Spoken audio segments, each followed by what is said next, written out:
This game has been making people talk lately.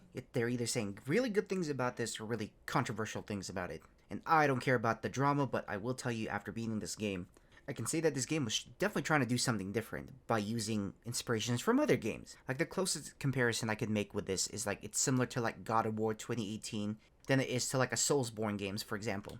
Like when you die in a Souls game, you usually drop all your XP that you've accumulated and need to recover them. But in this game, you get to keep all the XP if you want every time you die, which means you can basically level up without having the consequences of dying, which is what I like. Because in the Souls games, I would always die trying to recover the XP that I've had from my previous deaths, so the fact that you don't really lose any XP is so much better for me. It does take the risk associated with like recovering your XP back, but if I had a choice, I prefer not losing sleep over the XP points that I've lost from like falling off the map by accident.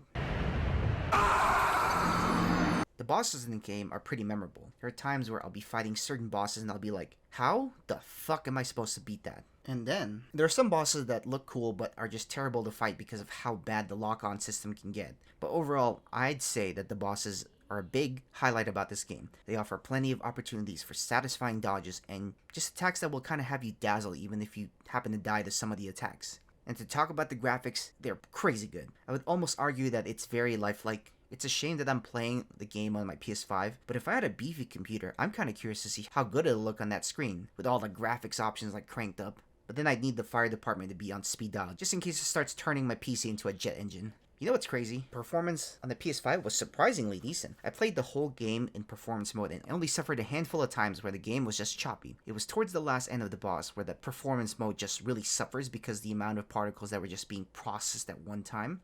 But that was the only time I can truly say that the game was unplayable. However, most of the time I've experienced inconsistent frame rates, but at least it was tolerable. So if you're sensitive to that kind of thing, it might be something to look out for if you're playing on the PS5. Because you won't get a consistent 60 FPS, I can tell you that, even if you're on performance mode. It seems like the game will just randomly drop frames without any warning. I will say this though, I did play the game like about a year ago, so maybe they've improved the performance since my first playthrough. So if I were you, I'd approach with caution and expect probably inconsistent frame rates, but at least it's going to be playable. One of the coolest parts about the game is, and it wasn't even advertised, was like the animation you get after beating like each chapters. Some of these animations were just beautiful.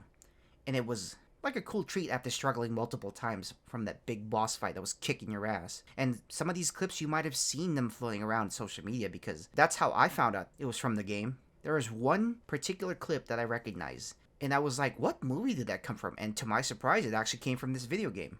And it was such a very pleasant surprise. The one clip I'm talking about is the one where the greed of these people basically slaughtered this beast that was providing for them just because they couldn't satiate their greed, so they killed their only source of wealth. I thought the animation was very cool, and it made me want to look it up. Plus, the music's pretty good, so when you get to that one section, at some point, you might end up just bopping your head to the music because it is just that good, very catchy, and it got stuck in my head just a few times, I'm not gonna lie. And he's dead. What'd I fucking tell ya? Fuck you, Frosted Flakes looking bitch. Watch him have a phase 2. Yeah, that's right. Play my fucking theme song. In terms of difficulty, you can't adjust the game's difficulty. You are stuck on that one setting for the entire game. Everyone's stuck on the same setting for the entire game. Game's difficulty isn't like souls crushing or anything, but if you get very impatient with the dodging or just spam it, you're definitely gonna have a hard time in this game. I'm lucky enough that I've had some Soulsborne experience prior to playing this game that made me breeze through certain bosses, but once the boss throws some bullshit-ass delayed attacks, that's when all my discipline just goes out the window, and I end up just roll-catching every little attack. Luckily, the game gives you at least a bunch of cool tools to handle these bosses, so in my opinion, it balances out. And it's what separates this game from like the other games in my opinion. Like the most OP one that I've used all the time is the one where you freeze the enemy and he just sits there helplessly while you beat the fuck out of him. I kid you not, that move was like my go-to when the boss was like doing some bullshit and it stops him long enough for you to do a considerable amount of damage to him. You have to time it just right because I just realized that the boss will break out of it quicker if they're in the middle of like an attack. So you kind of have to make sure that they're not moving so rapidly when you deploy it.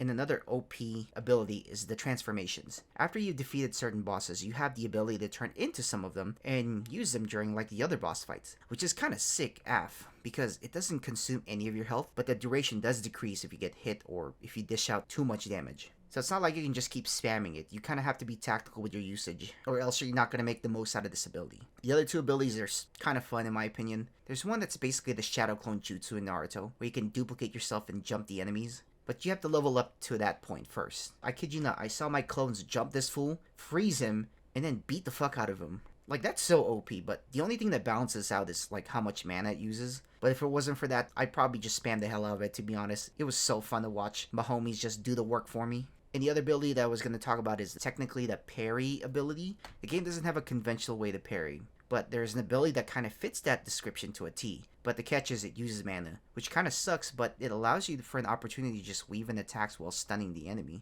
So far, I've said all the good things I like about this game, but now it's time to talk about the bad stuff that I didn't really enjoy. One of those big things is I didn't like how the game doesn't have a range attack. There is some enemies that are really out of reach, and you kind of have to finagle with some of the game mechanics in order to take the enemies out of the high ground. Like if you watch Revenge of the Sith, you know how important it is to have the high ground when Obi-Wan gave Anakin that L. So I wish this game kind of gave us like a better option to deal with him. You can kind of use the long pokey stick to stab the enemies since it extends quite a bit of a distance, but I feel like this game needs a more viable ranged weapon to take these enemies out. Another thing I didn't really like is the fact that the game doesn't have a way to traverse the maps faster. Some of the levels are really massive and requires a lot of running around before you really get somewhere. It would be nice if you have some kind of like a skateboard or something to traverse in between these big ass levels. I thought we had the opportunity towards the very end, but it was only limited to certain levels. And I hate that there was a mechanic to fix my exact problem, but it was only for some limited environments. Like, in my opinion, they really needed some way to just traverse the maps faster because there's some optional parts around the game that I missed. So it'd be nice if I could just hop on the skateboard and just visit all the places that I think I might have missed, just in case I missed the precious boss fight. Wukong needed like a double jump because there are places that could definitely benefit from that ability. Like, you kind of have to do this makeshift double jump by like jumping in the air and then doing some attack. But overall, it's kind of annoying, especially when the enemies are so out of reach that you can't physically hit them. So you need some kind of ranged weapon to take care of them, which the game doesn't have. So the other option that I could see this being viable is just a double jump. And you know, the heavy attacks in the game, I thought they were going to be something I would use more often, but I'll be honest, I don't really use them as much. It's one of those great ways to deal damage in the game, but I just don't like the fact that it's so slow to deploy. Like, I've died numerous times just from how slow Wukong would just take to launch the heavy attack. It's just not useful, especially when the bosses just keep relentlessly attacking to you. I just stick with the light attacks like 87% of the boss fights I encounter, just because I hate how slow and high risk the windup is for those heavy attacks. And I'm not gonna lie, I don't even use any of the heavy attacks because I spend most of it on other things. It's just because I'm so cheap. I would rather invest it into either more health, mana, or like the other abilities that the game gives you. Which is such a travesty, I know. But that's the cool part of the game for me. It's choice. You as a player have the choice to like choose where you want to put your upgrades. And in terms of the story, I thought it was cool, but I'll be honest, I had no clue what was going on. For me, I felt like I had no context or was intelligent enough to pay attention to the story because my brain is cooked from all these TikToks I've been watching. But honestly, I felt like I was missing out on context because the cameos or the appearances of certain characters didn't really hit me as hard as I thought it would. As a result, the story didn't hit as hard for me as it potentially could have. Like if I invested some time like reading up or even watching some videos on Journey to the West, I think this game probably would have left more of an impact on me. In terms of content, this game is pretty massive, so don't be afraid to take the road less traveled because sometimes it could lead to having some pretty cool boss fights that you can find out in the wild. I couldn't believe that I missed this guy from the intro fight of the game. I didn't even think he was optional until I played the entire game without seeing his ass once. And the only way I found out is because someone in my chat told me about it. So exploration in this game is very important because it's part of the core gameplay.